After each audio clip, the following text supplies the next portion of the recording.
Good morning students. हम लोग civics का चैप्टर पढ़ रहे थे, उसी में हम देखेंगे राष्ट्रपति का चुनाव। राष्ट्रपति बनने के लिए किसी भी व्यक्ति को निम्नलिखित योग्यताएं पूरी करनी आवश्यक है।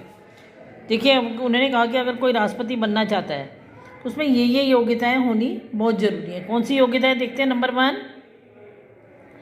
उसकी आयु 35 वर्ष अथवा इससे अधिक हो, 35 ईयर्स का हो या उससे ज़्यादा का होना चाहिए। वो उसे भारत का स्थायी निवासी या भारतीय नागरिक होना चाहिए।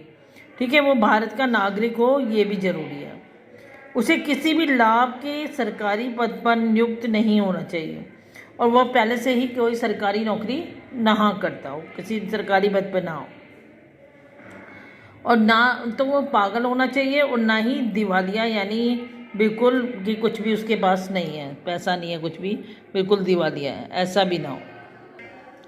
तो इससे क्या पता चल रहा है हमें कि अगर हम राष्ट्रपति बनना है, चाहे वो आप हैं, चाहे मैं हूँ, चाहे कोई भी राष्ट्रपति बनना चाहता है, तो 35 वर्ष हमारी उम्र भी होनी चाहिए। ठीक है, और हम भारत के नागरिक हैं तभी राष्ट्रपति बन पाएंगे। कोई सरकारी नौकरी नहीं करते होंगे तभी बन पाएंगे, अथवा पागल या दिवालिया नहीं होंगे तभी बन पाएंगे। राष्ट्रपति के निर्वाचन की प्रक्रिया। राष्ट्रपति का चुनाव लोकसभा राज्यसभा के सदस्यों द्वारा किया जाता है। राष्ट्रपति किसी भी दल का लोकप्रिय नेता हो सकता है। उन्होंने कहा कि राष्ट्रपति का चुनाव जो है लोकसभा राज्यसभा के सदस्यों द्वारा किया जाता है और वो किसी भी दल का हो सकता है, जो मर्जी उसे दल का हो सकता है। ये नहीं कि वो किसी एक दल का भाई हो, कोई जिस भी दल से है बन सकता है राष्ट्रपति। परंतु राष्ट्रपति का पदभार संभालने के बाद वह संसद सदस्य, विधान परिषद सदस्य और राज्यसभा सदस्य नहीं रह सकता।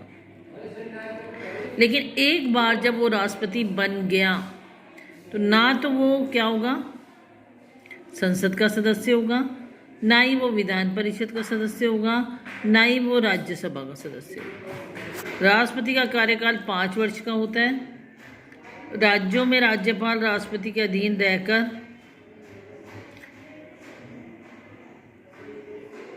उसके समान भूमिका निभाते हैं।